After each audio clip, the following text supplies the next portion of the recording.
Ang pagpapatuloy, inatake sila ng taong humahabol sa kanila at pasiga namang sinabi ni Icarus na tumakbo na daw si Lady Cheryl. Bakas naman sa mukha ni Cheryl ang takot at nung malapit na ang tao sa kanya ay bigla na lang may tumama na isang pana sa kanyang dibdib at bumulwak ang dugo nito at siya ay bumagsak. Nagulat naman si Cox at napatanong kung saan ba daw nanggaling ang pana na yon. At may isang lalaki na nakasakay sa isang bangka ang nagsalita. Pasiga nitong tinanong sa kanila ni Lady Cheryl kung okay lang ba daw sila. At kung hindi daw siya dumating ng maaga ay baka ano na daw ang masamang nangyari sa kanila. At simula daw sa ngayon, siya na daw ang mag-e-escort sa kanila patungong Pontier Estate. Soldier of House Pontier, Count Troy. Si Troy pala ang taong nagligtas sa kanila at sundalo ng House Pontier. At may isang gate ang bumukas at makikita na nakauwi na sila ni Lady Cheryl sa Pontier Estate. Tinanong naman ni Troy na kung saan na ba daw ang lahat. At hindi ba daw sinabi niya sa lahat na mag-standby muna.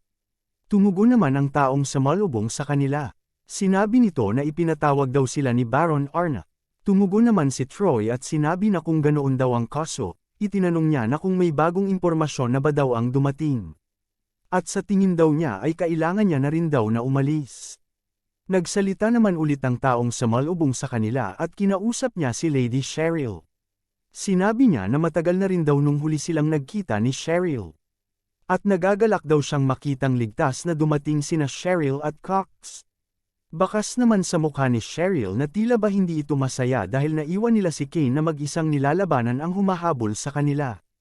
Nagsalita naman si Icarus at sinabi niya na mangyari daw huwag nang mag-alala si Lady Cheryl tungkol kay Kane.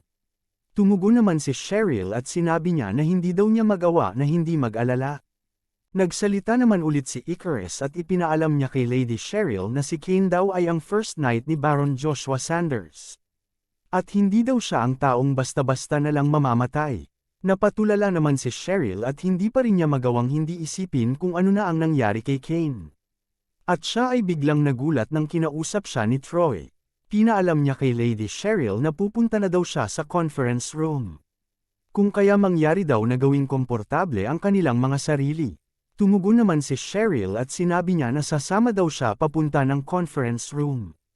Tinanong naman siya ni Troy na kung sigurado ba daw siya, at sinabihan niya ito na hindi naman daw kailangan na pilitin ni Lady Cheryl ang kanyang sarili. Tumugon naman si Cheryl at sinabi niya na hindi daw niya magagawa yon. Ngayon pa na nagkalaps ang kanyang ama, at ipinaalam niya kay Troy na kailangan daw niyang punan ang mga gawain ng kanyang ama bilang isang Panginoon nila. At dapat daw niyang patunayan sa mga vassals na siya ang tagahalili ng kanilang Panginoon. Napatahimik naman si Troy at napaisip kung isasama ba niya si Lady Cheryl sa conference room o hindi. Lumipat ang eksena sa loob ng conference room at sinabi ng isang tao kay Baron Arna na hindi daw nila pwedeng ibigay ang post na ito. Tumugon naman si Baron Arna at sinabi niya na alam naman daw niya yon. Ngunit, wala daw silang paraan para makayanan na maprotektahan ang lahat ng mga post. Tumugon naman ang taong kausap niya. Iminungkahi niya na kung ganoon daw ang kaso ay bakit hindi na lang daw nilang protektahan ang production base. At biglang dumating na sina Troy at Cheryl kasama sina Cox at Icarus sa loob ng conference room. At tinanong kaagad ni Troy si Baron Arna na kung totoo ba daw na ang Marquis Cromwell ay nagsimula na namang kumilos. Nagagalak naman si Baron Arna na makita sina Troy at Lady Cheryl na dumating. Nagsalita naman si Cheryl at sinabi niya na gusto niya rin daw mag-participate sa conference. Kung kaya daw mangyari na i-report sa kanya ang lahat ng mga detalye. Tumugon naman si Baron Arna at sinabi niya na nasa kalagitnaan na daw sila ng military conference. Kung kaya i-report na lang daw niya kay Cheryl ang lahat mamaya. At masyado pa raw maaga para kay Cheryl na sumali sa ganitong mga usapin. Baron Arna, vassal of House Pontier. Tumugon naman si Cheryl at sinabi niya na hindi na daw kailangan pa yon. Kung kaya sabihin na ito sa kanya ang lahat ng mga detalye ngayon na. Napatahimik naman si Baron Arna nang marinig niya ang sinabi ni Cheryl at nagsalita naman ang isa pa nilang kasama sa loob ng conference room. Ipinaalam niya kay Cheryl na hindi lang daw nagsimulang atakihin ng Cromwell Marquis ang mga merchant convoys na minamanage nila, kundi sinimulan rin nilang atakihin ang kanilang mga clients. At ang napakalaking problema pa daw na kanilang hinaharap sa ngayon ay ang kanilang ruta na ginagamit para magdala ng mga supplies sa kanilang estate ay tuluyan na ring nasira. At kung maubos na daw ang mga reserbang pagkain nila sa loob, dahil natigil na ang pagdadala ng supplies, ang lahat daw ng mga tao sa loob ng estate kasama sila ay mamamatay sa gutom. Nagulat naman si Cheryl nang malaman niya ito at siya ay napaisip. Sinabi niya sa kanyang pag-iisip na mas seryoso pa daw ito kaysa sa kanyang inaasahan. At kung magpapatuloy pa daw ito, sila daw ay ganap na matatalo at kukunin daw sa kanila ang lahat ng meron sila nang walang magagawa. At ganun pa man daw, hindi nila kayang labanan sila ng direkta. At sinabi niya na wala na daw siyang maisip na iba pang ideya para baguhin ang sitwasyon. At tiyak daw siya na kung may solusyon man, ay paniguradong naisagawa na ito kung mayroon man. At wala daw siyang may maisip na ideya kung ano ang kanyang unang gagawin. At kung meron lang sanang isang tao na makakapagbigay sa kanya ng advice. At makikita si Icarus na may binabasa na isang libro at nagsalita. Sinabi niya na maliban sa pag-iwan sa mga trade items, tinanong niya na kung imposible ba daw makagawa ng pagkain para sa mga tao sa loob ng estate. Nagulat naman ang lahat nang marinig nilang nagsalita si Icarus at nagtanong. Nagalit naman si Baron Arna kay Icarus at tinanong niya ito na kung sino ba daw si Icarus. Sinagot naman siya ni Troy.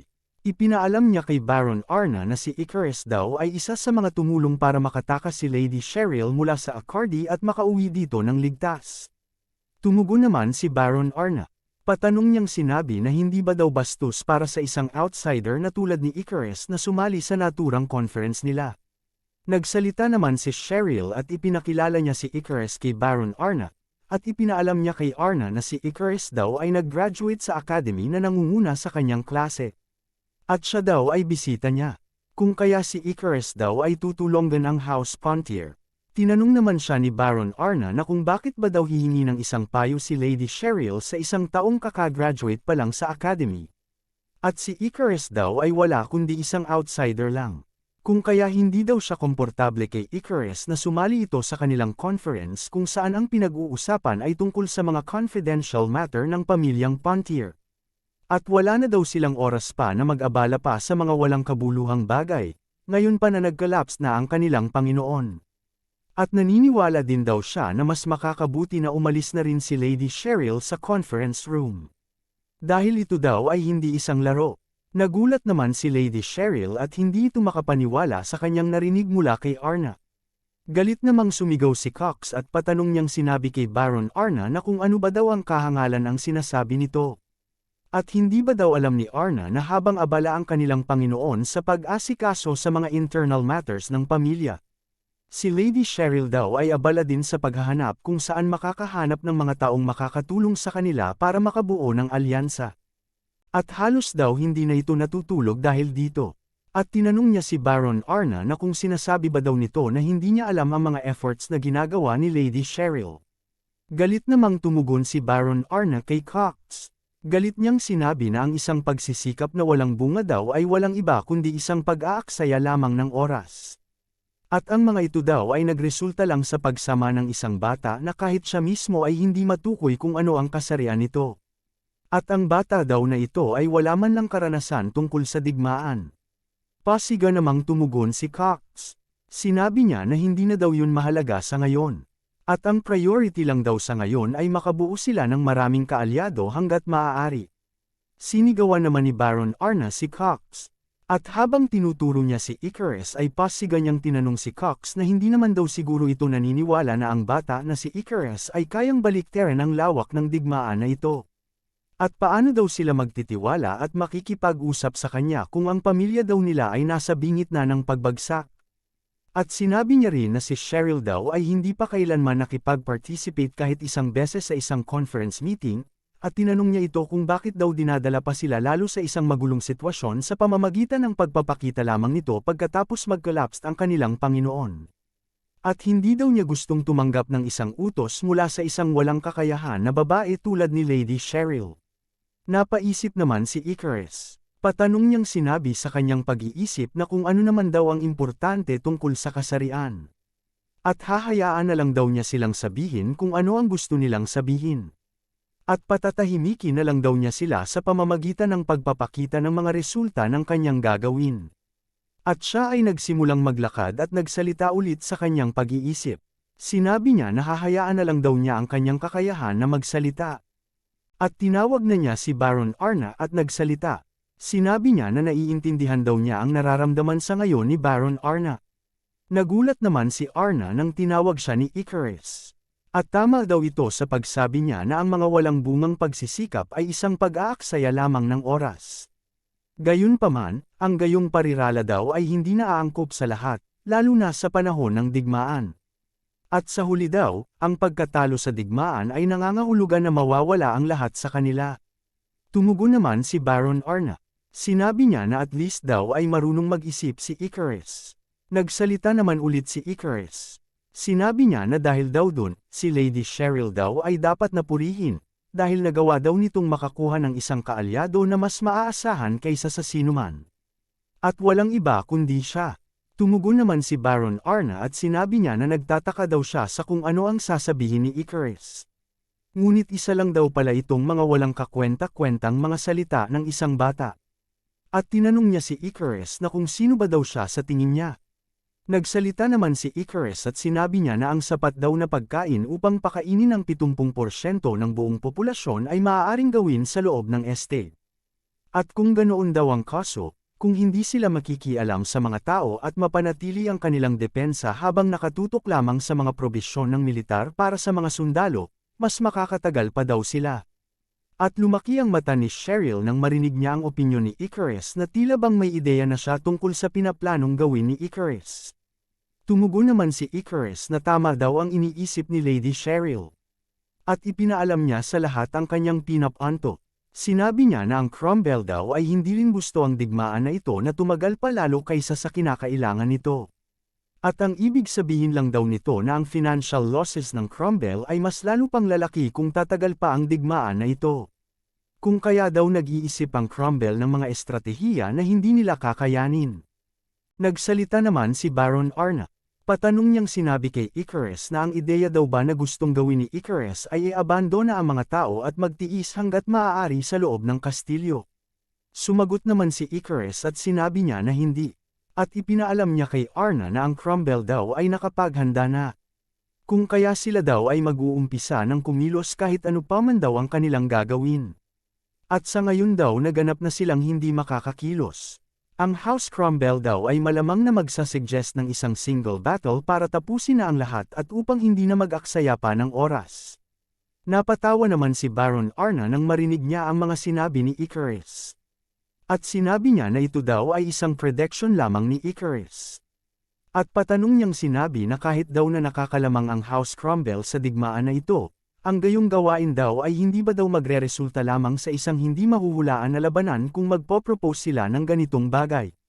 At tinanong niya rin kay Icarus na bakit daw kusang loob na gagawin ng House Cromwell ang ganoong bagay kung may posibilidad na mas lalo pa silang magdusa. At may biglang bumukas ng pintuan ng napakalakas at silang lahat ay napalingon sa isang knight habang ito ay sumisigaw na meron daw silang isang malaking problema. At pasigaw na ipinaalam ng knight sa kanila na ang puwersa ng House Cromwell daw ay nagtipon-tipon sa harap mismo ng Eden Canyon. At ang kanilang puwersa daw ay tinatansyang mahigit kumulang sa 30,000 hukbo. Nagulat naman sina Lady Cheryl at Cox lalo na si Baron Arna nang marinig nila ito. At napaisip naman si Troy at sinabi niya kay Icarus na tama daw ang hula nito. At tinanong niya si Icarus na kung magsasuggest ba daw ang House Cromwell ng isang single battle. Nakangiti namang nagsalita si Icarus. Sinabi niya na hindi na daw ito mahalaga sa House Cromwell kung tatanggapin daw ito ng House Pontier o hindi. At kung tatanggapin naman daw ito ng House Pontier, makakabuti daw ito para sa The House Cromwell dahil maaari daw nilang lipulin ang mga puwersa ng Pontier gamit ang napakalaki nilang bilang. At kahit daw na hindi nila ito tatanggapin, sila pa rin daw ay mapipilitan na tipunin ang kanilang mga puwersa sa lugar na yun dahil sa paggalaw ng Cromwell na may napakalaking puwersa. Napatanong naman si Troy kung paano naman daw makikinabang ang Cromwell sa pagtipon nila ng kanilang puwersa doon. At hindi na daw niya kailangan pang sabihin ito. Pero ang Eden Canyon daw ay isang natural fortress na specialized para sa pagdedepensa. At sinabi niya rin na kung tatutok daw si Icarus sa mga probisyon ng militar at magtitiis sila doon ayon sa iminungkahi ni Icarus, wala nang may mas magandang lugar para gawin ito kaysa doon. At tinanong niya si Icarus na hindi ba daw sinabi nito na hindi ba daw yun ang gusto nila. Sumagot naman si Icarus at sinabi niya na syempre daw yun ang mangyayari kung talagang pupunta sila para sa isang frontal assault. Gayunpaman, ang Cromwell daw ay may iba pang gusto.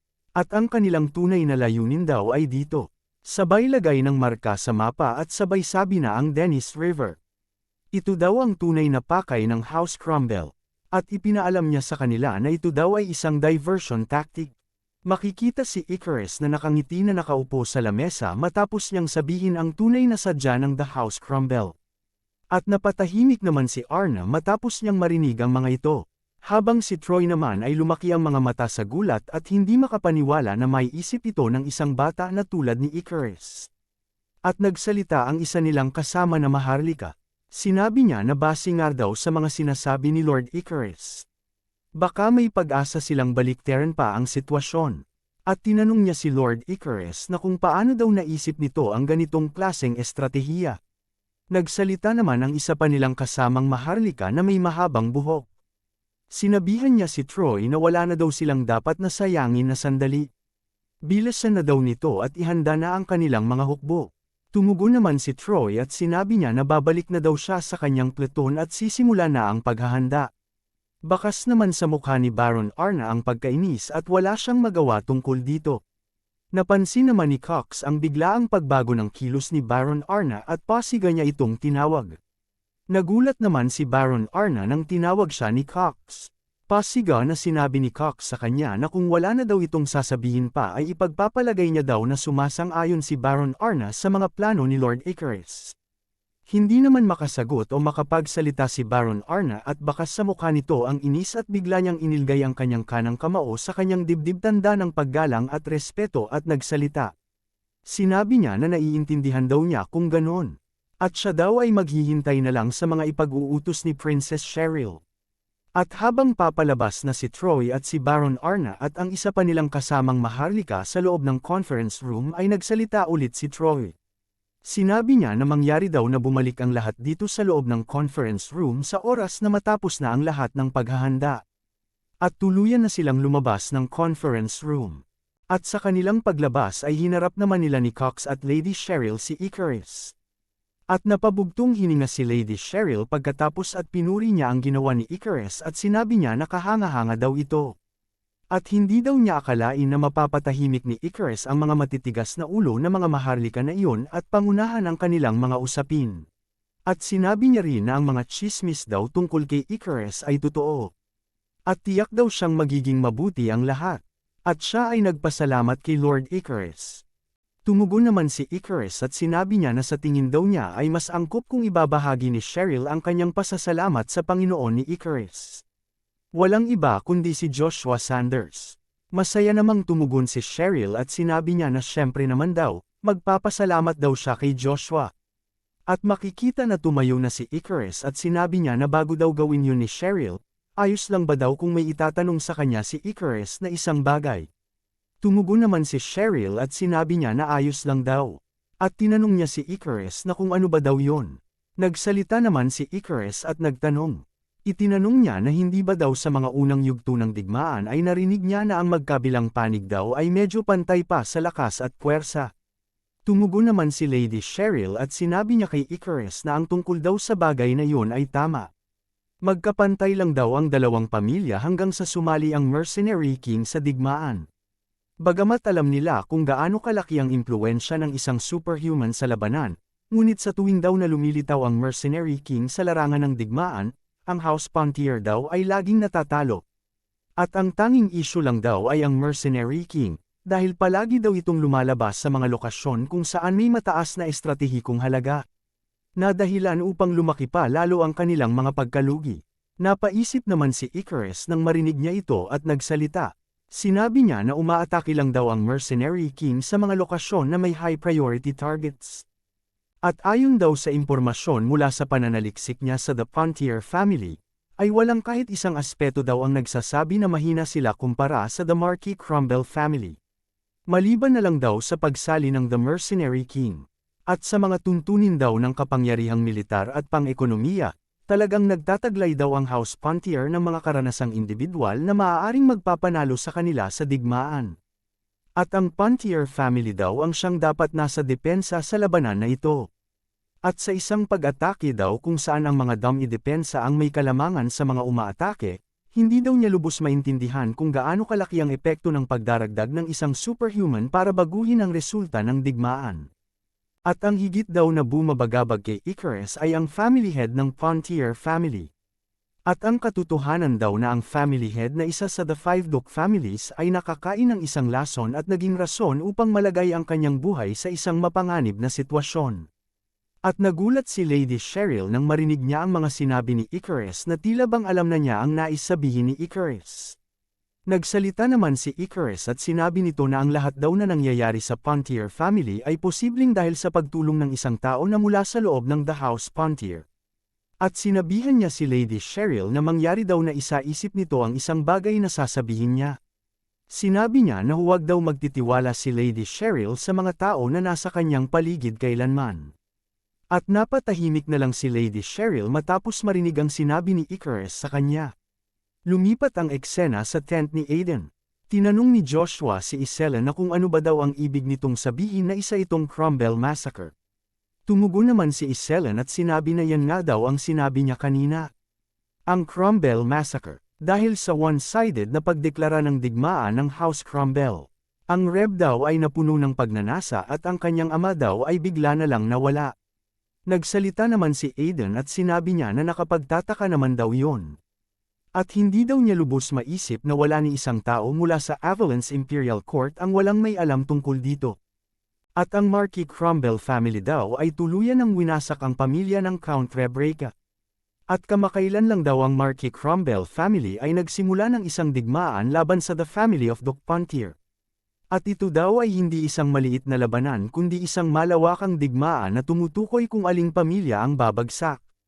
At ang Marquis Cromwell daw ay naglilibot at nagdudulot ng mga problema na maaaring makakasama sa kanilang bansa sa kabuuan. Nagsalita naman si Joshua, sa kanyang sariling opinyon daw. Sa palagay daw niya ang lahat ng desisyon na ito ay hindi ginawa sa sariling pagpapasya lamang ng The Marquis Cromwell family. At meron daw malaking tsansa na si Emperor Marquess ay posibleng kumikilos sa likod nila. Tinawag naman ni Aiden si Marquis Cromwell na the loyal dog of the crown. At tulad daw ng iminumungkahi ng pangalan niya, ang mga tsismis na siya ay tumatanggap ng mga utos mula sa emperador ay may katuturan. At dahil daw bahagi na si Joshua ng The Imperial Knight, ipinapalagay daw niya na alam na ni Joshua ang tungkol sa mga kwento na ito. Tumugon naman si Joshua at tinanong niya si Aiden kung bakit daw sinasabi nito sa kanya ang mga bagay na ito. At tinanong niya rin kung nakalimutan na ba daw ni Aiden ang katayuan ni Joshua. At mula daw sa pananaw ng The Imperial Crown, ang mga kwento daw na ito ay maaaring ituring na pagtataksil. Tumugon naman si Aiden, sinabi niya na nagsasabi lang daw ng ganito si Joshua ay dahil mula si Joshua sa The Agnes family. At kung babagsak daw ang Pontier family, malamang na ang kanilang susunod na target ay ang Agnes family. At bagamat daw hindi siya lubos na nagtitiwala kay Joshua, napagpasyahan niya na hindi nila kaaway si Joshua. At isa pa daw, maaari ba daw siyang humingi ng isang personal na request mula kay Joshua? Napatanong naman si Joshua na kung anong request ito. At sinabi niya na mangyari daw na alagaan at protektahan nito si Lady Iselan. Lumipat ang eksena sa border ng Avalon Empire sa Tryphia District. At makikita ang mga gumuhong mga gusali sa lugar na ito at dumating na rin si Christian dito para kumpirmahin ang kanyang narinig na mga chismis na may isang lich ang lumitaw sa lugar na ito. At habang siya ay nakasakay sa kanyang kabayo siya ay nagsalita. Sinabi niya na alam na daw niya ang mga chismis tungkol sa lugar na ito. Ngunit hindi niya daw lubos na maisip na ganito kalaki ang pagkasira sa lugar na ito. At makikita na may dalawang lalaki na nakatalukbong ang hamarang sa kanya at nagsalita. Sinabihan nila si Christian na tumigil ito at ipinaalam nila na nakapasok daw si Christian sa isang restricted area. At tinanong nila ito kung saan daw ito patungo. Sumagot naman si Christian at sinabi niya na may narinig daw siyang mga chismis na may mga kakaibang bagay daw ang naiwan sa lugar na ito. At ipinaalam niya na siya daw ay ipinadala bilang investigative team ng The Hobalt Empire.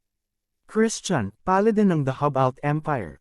Tumugon naman ang isa sa 2 taong nagbabantay sa border at sinabi niya na tigilan na daw ni Christian ang mga walang kabuluhan na dahilan. Dahil ang lugar daw na ito ay nasa ilalim ng the special supervision ng the Avalon Empire. At sinasuggest niya kay Christian na tigilan na daw nito ang pagdidisturbo sa kanila at umalis na lang at bumalik kung saan man siya nanggaling. Napatahimik naman si Christian at hindi na nakasagot pa at humanap na lang ng ibang daanan para makapasok sa kastilyo ng Reb. At sa isang pader, sa labas ng kastilyo, siya ay gumapang papasok at nagsalita. Minura niya ang Avalon Empire at siya ay napatanong kung ano ba daw ang iniisip ng Avalon sa ngayon. At hindi niya daw lubos na maintindihan kung bakit babantayan ng Avalon ang isang sira at gumuhong lugar na tulad nito. At ang katotohanan daw na magkasamang nagtatrabaho ang isang royal magician at ang isang magician ng The Magic Tower ay mukhang kainahinala. At nung tuluyan na siyang nakapasok sa pader sa labas ng kastilyo siya ay napatanong. Patanong niyang sinabi na kung ano ba daw ang kinalaman ng Lich na lumitaw sa lugar na ito at ng Avalon Empire sa isa't isa. At makikita na nakatayo na siya sa harap mismo ng kastilyo ng Reb. At patanong niyang sinabi na kung ano ba daw ang pinaplanong gawin ni Emperor Marquez. At binuksan niya ang pintuan ng kastilyo at siya ay pumasok sa loob. At nakita niya ang mga lumang chandelier at ang mga lumang estatwa ng knight sa gilid. At nung naglakad siya papasok, siya ay napatigil at napaisip. Sinabi niya sa kanyang pag-iisip na ang kastilyo daw na ito ay mukhang luma na. At umaasa siya na sana daw ay hindi gumuho ang sahig na linalakaran niya. At bigla siyang napalingon nang may narinig siya na isang ingay na gawa ng kung anong bagay. At bigla niyang hinawakan ang kanyang espada at naghanda at naging alerto habang humaharap sa pintuan. At mula sa kanyang likuran ay may isang halimaw ang biglang lumitaw at inatake siya nito. Gulat namang napansin nito ni Christian at sinabi niya na ito daw ay isang ghoul variant at ang bilis daw nito. Magka-counter-attack sana siya ngunit bigla na lang nawasak ang sahig na kinatatayuan niya at siya ay na-outbalance at nagawang makaiwas sa atake ng ghoul sa kanya at dahilan rin upang mahulog silang dalawa ng ghoul sa ilalim ng kastilyo. At nung bumagsak na silang dalawa, ay agad naman tumayo si Christian at nakita niya ang ghoul na gumagapang na nakatalikod patungo sa kanya para umatake. At gamit naman ng espada, hindi na hinintay pa ni Christian na makalapit sa kanya ang ghoul at siya ay nag-slashed attack. Direktang natama ng ghoul at bumulwak ang dugo nito at naputol rin ang kaliwang braso nito at tuluyan ng bumagsak habang ito ay nasusunog gawa ng espada ni Christian. At siya ay napalingon at napamura na lang nang makita niya ang mga matang nanlilisik na nakatingin sa kanya sa isang madilim na bahagi ng kastilyo. At lumabas mula rito ang napakaraming ghoul at sumugod ng sabay-sabay kay Christian. Sumigaw naman si Christian at naghanda upang mag-counter-attack. At gamit ng kanyang espada ay isa-isa niya itong inatake ng mabilis at siya ay nag-slash attack sa isang ghoul at direkta niya itong tinamaan sa dibdib. Ginamit niya rin kaagad ang kanyang technique na lighting spear at mula sa kanyang espada ay may lumabas na mga kulay dilaw na pana at natama ng lahat ng mga ghoul na sumugod sa kanya at silang lahat ay bumagsak. Napatigil naman siya pagkatapos nang may nakita siyang isang kakaibang ghoul na tila bang nag-iiba ang anyo. At habang nakatayo siya ay bigla naman siyang sinugod ng iba pang mga ghoul. Napansin naman ito ni Christian at tinawag niya ang kanyang holy sword na si Durlandana. At lumiwanag ang kanyang espada at itinaas niya ito at pasigan niyang sinabi na sa ngalan daw ng Panginoon na si Hermes, ay hahatulan daw niya sila. At gamit ang kanyang teknik na Holy Cross ay ibinaon niya ang kanyang espada sa sahig at lumikha ito ng isang napakalakas na liwanag at direktang nataman ang mga ghoul at nagsitalsikan silang lahat sa sobrang lakas ng ataking ginawa ni Christian. Pagkatapos niyang matalo ang mga ghoul siya ay nagsalita sa kanyang pag-iisip. Patanong niyang sinabi na kung gaano ba daw kalakas ang lich na ito, na kahit ang mga ghoul variant ay naaakit sa lumalabas na holy energy.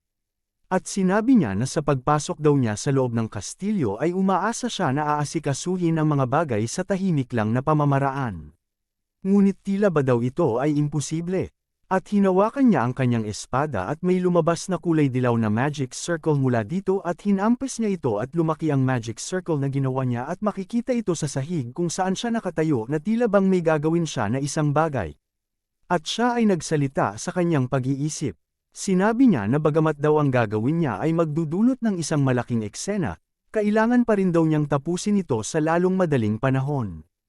At makikita na may isang maliit na magic circle na lumabas sa kanyang kaliwang kamay at itinaas niya ito at nagsalita. Tinawag niya ang pangalan ng kanyang Panginoon na si Lord Hermes at sinabi niya na mangyari daw na pukawin ang mga banal at hanapin ang pinagmumulan ng kasamaan. At lumiwanag ng napakalakas ang itinaas niyang magic circle at nagsimula na itong hanapin ang pinagmumulan ng kasamaan sa bawat sulok at bawat bahagi ng kastilyo. Hanggang sa naabot ng liwanag ang dalawang tao na nakatayo at nakatalukbong. Napansin naman siya ng isa at nilinggan siya nito. Nagulat naman si Christian at hindi makapaniwala sa kanyang nakita at tila bang kilala niya ang taong ito.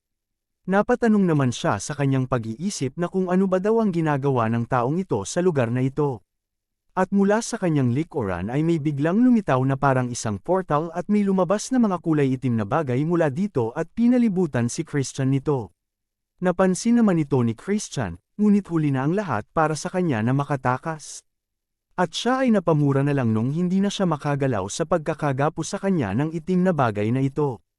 At siya ay nagulat nang napansin niyang tumayo ang isang ghoul na nakita niya kanina na nag-iiba ng anyo at pinalilibutan ng demonic energy. Sumigaw naman si Christian. Pasigan niyang tinanong sa taong nakita niya na kung sinusubukan ba daw nito na magdulot ng isang continental war at gumawa pa daw ito ng isang death knight. At makikita na tuluyan ng nakatayo ang isang ghoul sa harap niya at naging isang death knight na ito. At dito na natatapos ang chapter na ito. Salamat.